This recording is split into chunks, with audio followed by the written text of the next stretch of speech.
ঈদে কিভাবে সিমুই বানাবে সেই রেসিপিটাই তোমাদের সাথে শেয়ার করি। সামনে ঈদ এসে গেছে, তোমরা কিভাবে সিমুইটা বানাবে একবার এইভাবে ট্রাই করে দেখতে পারো।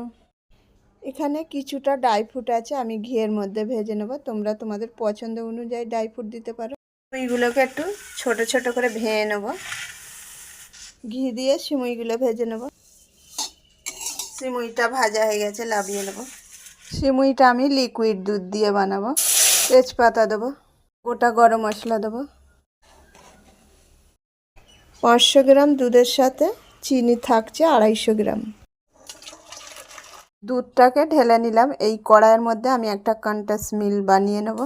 কন্ডেন্স মিল্ক বানাবার জন্য আমি এখানে গুঁড়ো দুধ ব্যবহার করব। এই চামচি 4 চামচি গুঁড়ো দুধ দেবো। 4 চামচি গুঁড়ো দুধ ব্যবহার করলাম। এই অনুযায়ী গুঁড়ো দুধ ব্যবহার করলাম, ওই অনুযায়ী চিনিটাও আমি 4 চামচি দিয়ে দিলাম। আমরা সিমুই রাঁধি কিংবা যে কোনো জিনিসে কন্ডেন্স মিল্ক দেওয়ার জন্যে আমাদের বাজার থেকে এই কন্ডেন্স মিল্কটা কিনে আনতে হয়। সেটা আমরা কিভাবে বাড়িতে বানাবো দেখে নাও, এইভাবে বানিয়ে নিতে পারবে।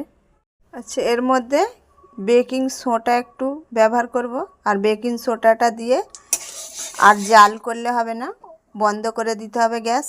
এই দেখুন আমাদের কন্ডেন্স মিল্ক কত সুন্দরভাবে রেডি হয়ে গেল। কড়াইয়ের মধ্যে ফুটিয়ে রাখা দুধটা আমি ঢেলে দিলাম সিমুই বানাবার জন্যে। লবণ ব্যবহার করব। দুধটা ফুটে গেছে, ভেজে রাখা আমি সিমুইটা দিয়ে দেবো। ড্রাই ফ্রুটগুলো ভেজে রেখেছিলাম, ওটা দিয়ে দেবো। বানিয়ে রাখা কন্ডেন্স মিল্কটা অ্যাড করব। দুধের সিমুইটা রেডি হয়ে গেলে আমি তো সিমুইটা এইভাবে বানালাম, ওর থেকে কিছুটা ঘি দিয়ে দেবো।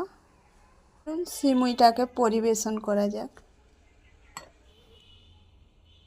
আমার বাড়িতে এইভাবে সিমুই রান্নাটা খেতে পছন্দ করে, তাই আমি এইভাবেই বানাই।